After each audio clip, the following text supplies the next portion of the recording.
I got bored one day and decided it would be fun to play through the Pokemon games using everyone's favorite saying, use your favorite Pokemon when you play through the games. This is something that I have said, it is something your favorite PokeTuber has said, and it is probably something that you have said.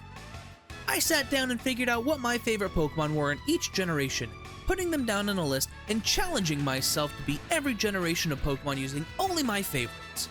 Now, to make this a little challenging for myself, I decided that when my favorite Pokemon becomes available, I must retrieve it before continuing the Pokemon Gym Challenge. Pretty straightforward, right?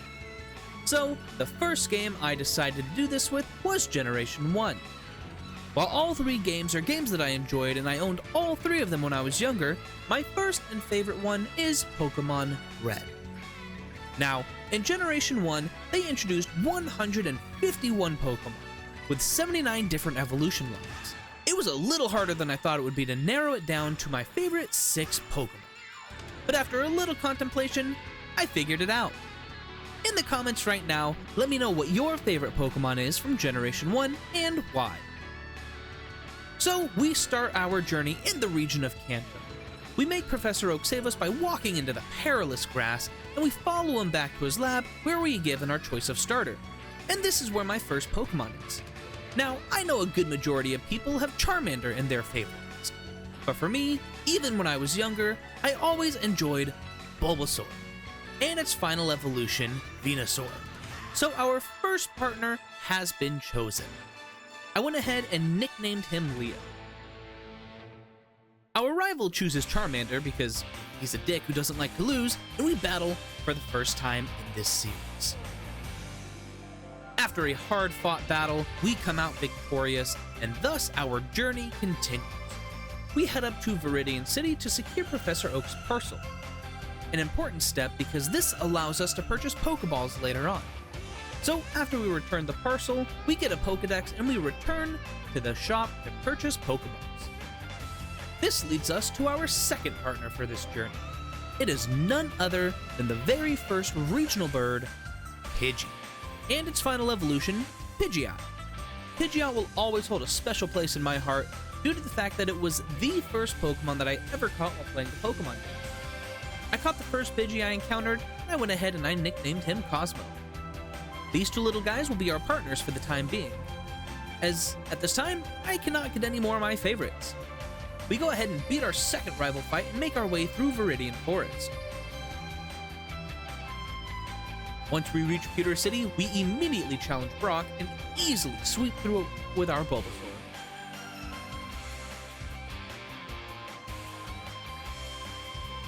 With Brock out of the way, we are now able to leave town and head towards Cerulean City. However, we make a quick pit stop at the Pokemon Center right before Mount Moon. Why, you may ask? Well, first off to heal up, and second off to pick up our third partner for this journey, Magikarp, for its evolution, Gyarados. Gyarados has been one of my favorite Pokemon for a very long time. Not only has it been strong when I used it to battle competitively, but when I first discovered that the scam Pokemon that you bought became extremely strong, it really taught me that sometimes sticking through with something can lead to good things. We go ahead and pay the 500 Pokédollars for Magikarp, and we name him Future. We finally descend into Mount Moon.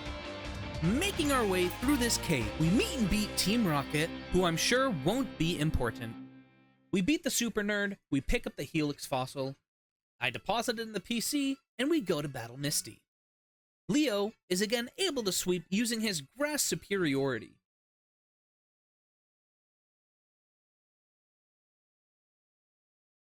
With our second badge, we are allowed access to the HM that opens up the game for us. HM01. Cut. But we don't have it, so we need to get it. Thus, we head north towards Nugget Bridge. We defeat our rival for a third time, easily clearing Nugget Bridge afterwards. Here we meet up with Team Rocket once again, where we get a nice compliment, being told that we could easily be their leader one day. We make our way into Bill's house, where he has turned himself into a Pokemon, and upon helping him, he gives us the ticket to board the SS Anne. We continue our journey now down south. I've always found it weird that the only way you can get out of Cerulean City is through this dude's house. I don't know, seems weird to me. Anyway, we steal the Dig TM from the dude who stole it from that dude who owns that house, and we head underground towards Vermilion City. Such a detour is needed to be taken because the Gate Guardians are thirsty. You know, it's not our fault that they did not pack a healthy lunch. Drink water, guys. Anyway, we board the SS and ransack all of the rooms for their valuables. We beat our rival for a fourth time. We pat the captain on the back and we tell him to man up. And in return, he gives us the sacred HM01. Here is where things get interesting. With Cut, this opens up most of the Kanto region to us, which means it is now time to collect our remaining Pokemon, as they are now all available for us to get without acquiring Lieutenant Surge's badge. We head back to Cerulean City, and now that we have Cut, this allows us to go east towards Rock Tunnel. Now, I have played these games so many times that I know how to get through Rock Tunnel without Flash. So we go ahead and head into the cave, and I'm lost. Upon consulting a map, we make it through Rock Tunnel without needing to pick up Flash and enter everyone's favorite creepy town, Lavender Town, which we immediately leave and head underground again towards Celadon. Right outside Celadon City on Route 7, we have the chance to meet our fourth partner on our journey, Growlithe, who will eventually evolve into Arcanine. I, probably like many of you when I was younger, truly thought that Arcanine was a legendary Pokemon because of its Pokedex entry. I mean, it's just a cool fire dog, don't get me wrong. Everyone loves this guy. Also, this is what happened when I first encountered Growlithe.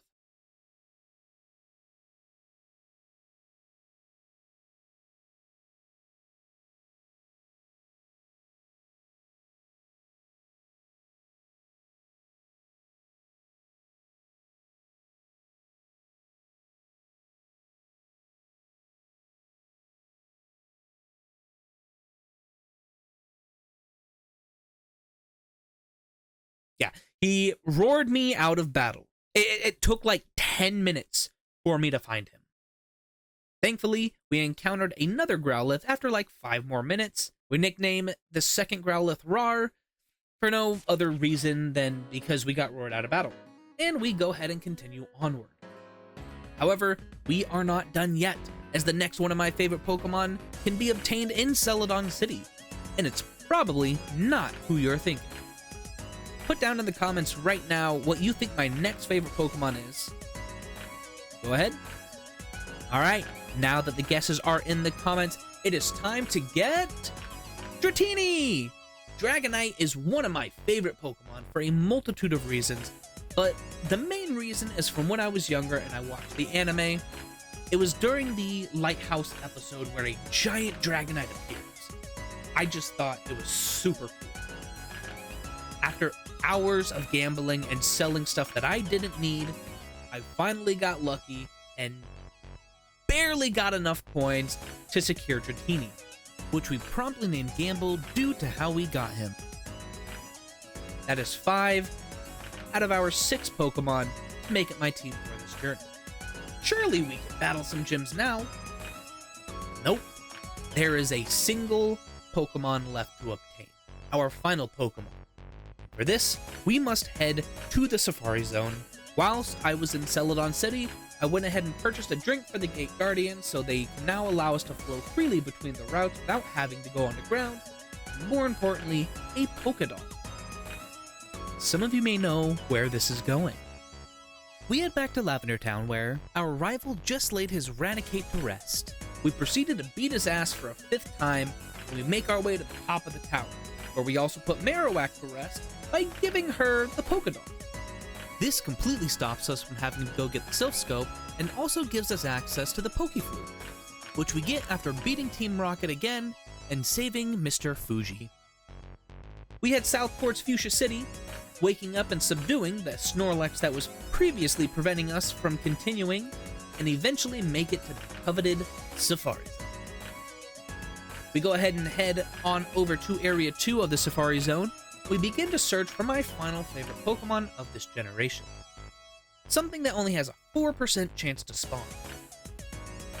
While searching, not only does it take nearly 30 minutes for me to find the Pokemon, but while I am looking, we run into the single rarest encounter in this area. A Scyther, which has a 1% encounter rate. I throw a rock at him because I was frustrated, and I continue my search. Finally, we find her. Our final partner, Kangaskhan. I trust in the Safari Ball and throw it. And beyond all odds, on our first try, we catch her, thus completing our team. We nickname her Cher, and look at that, a complete team of 6, with only 2 badges. Now, it is time to play the game. The rest of this is pretty straightforward. We first head back to Vermilion City to take on Lieutenant Surge, which, all things considered, was pretty easy since at this point in time we were a little over leveled. But that won't be the case very soon.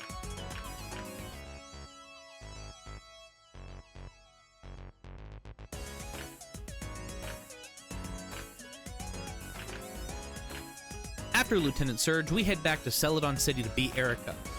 Little fun fact here, our first move of this battle missed due to how Gen 1 was coded, where each move had like a 0.4% chance to miss or something like that. But that doesn't stop us. Thanks to our Fire-type Rar and our Flying-type Cosmo, we take down Erica with ease. We immediately fly to Fuchsia City to challenge Koga, who actually gave us a run for our money, taking out a few of our Pokemon and weakening a bunch of others. Seeing as we have skipped a few key points in this game, we are now a bit under level. As I was headed to our next gym challenge in Saffron City, I remembered that we skipped the Sylph Tower completely, thanks to using the Pokédoll. So, that's where we headed to next. We quickly climbed the tower, only to be stopped by our rival.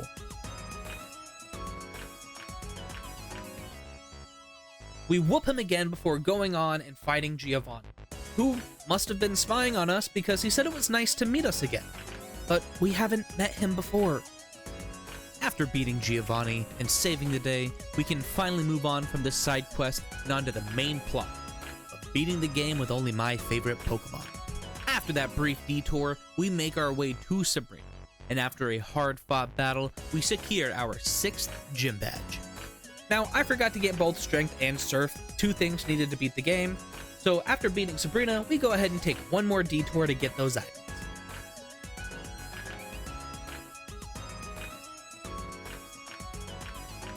Up next on our list of conquests was none other than Blaine, so we head all the way down to Cinnabar Island. Now, Blaine tried his best to keep us out, but we found the key he hid and forced our way inside. Thanks to Future and his water-type moves, we swept through Blaine, setting us up for the beginning of the end, beating the final gym leader. So we go back to the first city we ever visited, Viridian City. Giovanni awaits us for one final battle. I guess. I don't know. He keeps talking about us disbanding Team Rocket, but they were never really in our sights. We were just trying to beat the game using my favorite Pokemon. Giovanni goes down easily thanks to both Leo and Future, and that is all 8 badges. Up next on the list, Become the Champion. Our rival tries stopping us, but we quickly blow by him and make our way through Victory Road. Elite Four, here we come.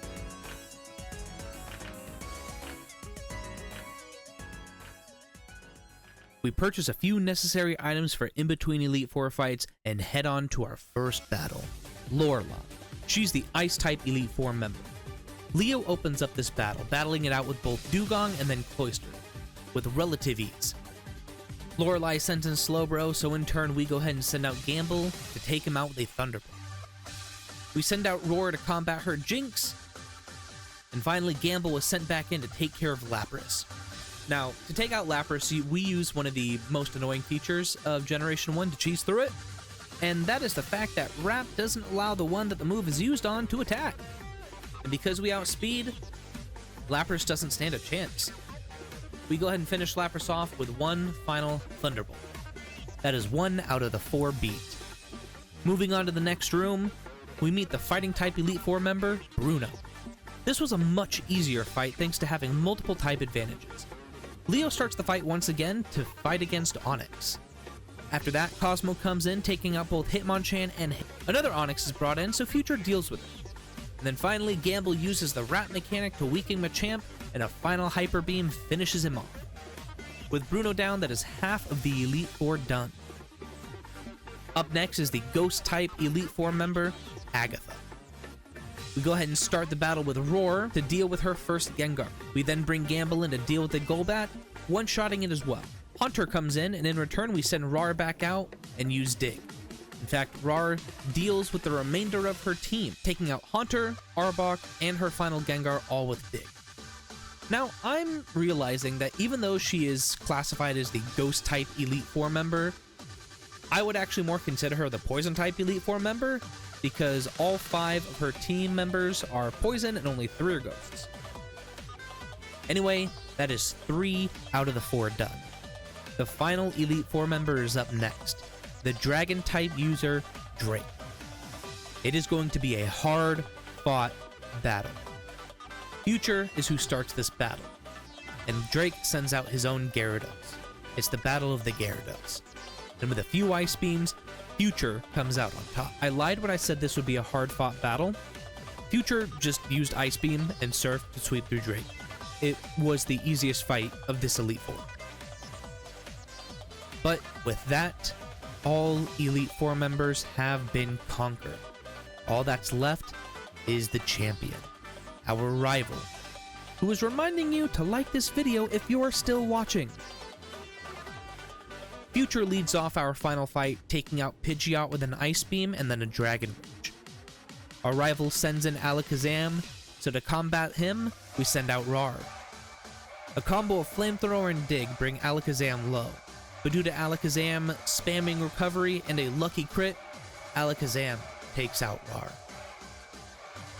So Cher sees her first battle in this Elite Four to avenge Rar. We overpower Alakazam with Strength and Dizzy Punch and our own lucky crit. With Rar avenged, Leo is sent in to take care of Rhydon. A single Mega Drain is all that is needed. Our rival sends in Executor, which we promptly Toxic. We send in Cosmos, Leo can't touch him anymore, and a Sky Attack takes him out. Our rival sends in his own Gyarados, but Gamble uses a single Thunderbolt, and that is all that is needed to take him out. All that is left is our rival's ace, his Charizard. Gamble stays in, and with a lucky crit, he takes out Charizard in one shot as well. And with that, we beat our rival, becoming the champion of Kanto, and our challenge of beating the game with my favorite Pokemon comes to an end. I had a lot of fun using my favorite Pokemon to beat Pokemon Red. It's been a while since I've played through Pokemon Red. Now, I do plan on doing this with all of the other generations. Next one will be Generation 2.